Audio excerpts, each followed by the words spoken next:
Hi, this is Lisa Rangel with Chameleon Resumes, the premier executive resume writing company, and thank you so much for joining me today. So today we're going to talk about, should you send a cover letter if one isn't asked for? Now, the answer to this is, like anything else, not cut and dry. It's not a simple yes or a simple no. If it's a system where you're submitting your resume and they're not asking for a cover letter, I'm a big believer in just follow directions. It's typically easier. If they're not asking for one, then I wouldn't necessarily give them one, especially if they're not giving you any additional fields to add more documents. If they're only giving you one field, I would just put in your resume. Some feel that you might create a document with your resume and cover letter in the same document and then upload that. You don't know what their system is on the other side of that submission process and how that's going to be digested into their database if now there's a cover letter that's attached when they were maybe not anticipating one or hoping to have a document that's just the resume. So, if they're not asking for one and they're not giving you additional fields in which to upload items, then I would just follow directions. And the key there is to make sure that the top of your resume is essentially serving as a cover letter for you, right? It should explain what you're looking for, explain why you are qualified for the job, and anything else that might help eliminate some questions that may come from your resume not being with a cover letter. Your resume should always be strong enough that if it is separated from a cover letter, that it still carries the message that you need it to be carried. So a resume should never be dependent on a cover letter. So if it is a system where they are allowing you a few fields to upload additional documents, and you feel that your cover letter is going to help you and it's going to be a value add, again, your resume should not be dependent on your cover letter. Your cover letter should be a value add. And if you really believe you have a strong value add type of cover letter, then you can add it. You can add it. And it's a risk. I'll be totally blunt with you. It's a risk. If you're submitting it in that way, you're on the other side of that. You may have a recruiter who will never read it, right? So hence why I always say you need a resume that's strong enough to be independent of needing a cover letter. I say that all the time. But if you're, even if you do submit it, the person may not read it. The person may, look down upon it for, whatever reason. I mean, it's a cover letter. It's not, a crime to humanity by any means. But if they don't value cover letters, you run the risk of them feeling like, I didn't ask for a cover letter. Why are you giving me a cover letter? And then there's going to be some people who will see it as the extra effort, right? So it depends. It's a risk.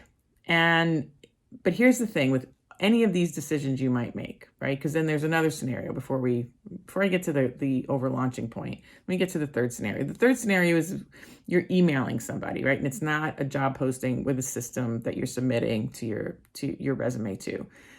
If you're emailing somebody, I would suggest never attaching a cover letter. The cover letter is the content in the email, right? That's the cover. It kind of evolved from cover letter to cover letter e-note. It's an e-note. It's an email, right? It's a note in an email, e-note.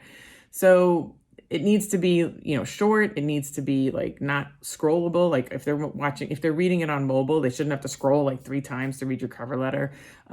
It should be easy to read. It should be short to read.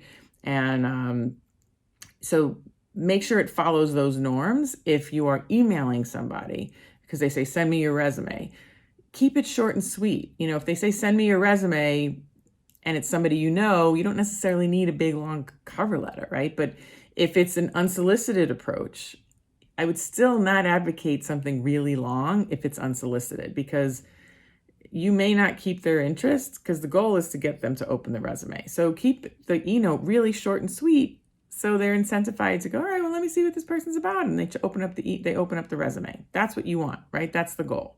So I still say minimize it. But to me, I view a cover letter, it's like a hammer, right? It's a tool. You should have a good one. You should have some variations of that good one, because if it's needed, you want to be ready, right?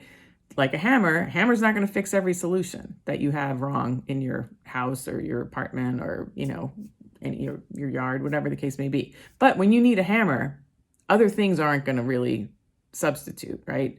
At least well anyway. So you need to have a hammer. You need to have a cover letter. You may not use it a lot, much. You may use it often. I don't know. But the key is to have one in case you need it, which goes to my overarching point. If having a cover letter is really important to you because it allows you to express some individuality, and you want to send it so they know what you're about, send it, right? You're going to have some people not like it, and you're going to have some people who absolutely love it.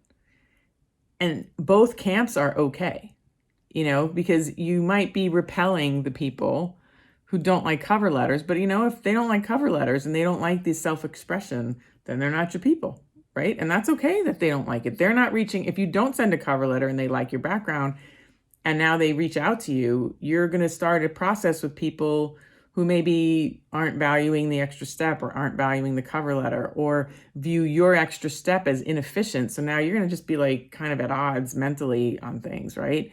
So take a stand for what you believe in, what you want to be presented as, what you want to do, and know that if you are repelling some people, it's okay, right? So don't stress about a cover letter.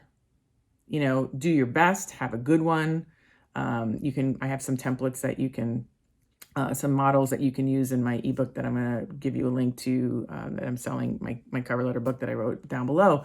But whether you get the book, you don't get the book, whether you write a cover letter or don't write a cover letter, don't stress about them. Because if you don't send a cover letter, you might resonate with the people who don't like cover letters. Like, finally, somebody listened to me. They didn't send a cover letter. All right, this person's my person, right? And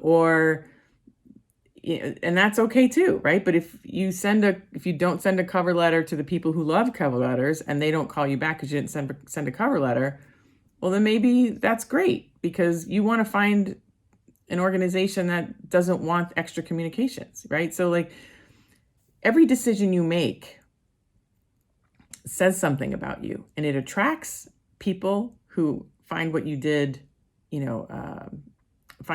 appealing, and it repels people who find what you did not appealing. That's all part of the process.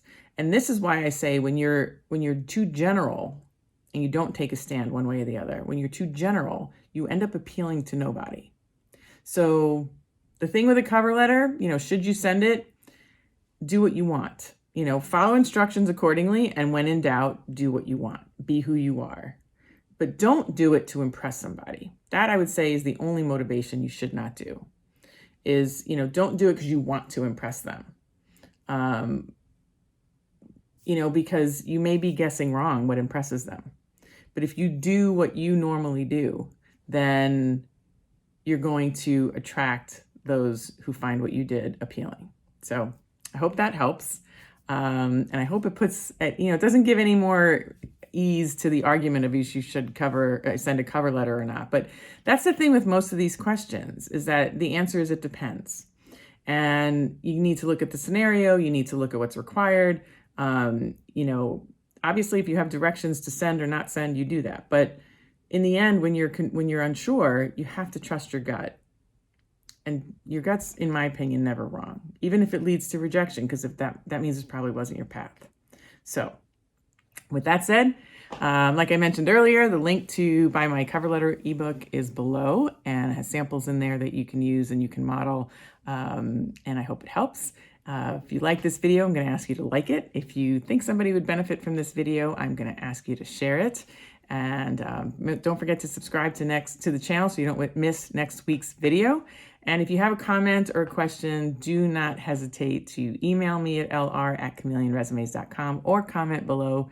Pride myself on trying to read and reply to every email and every comment. I do the best I can. So I hope that helps, and I hope you have a great day. See you next week.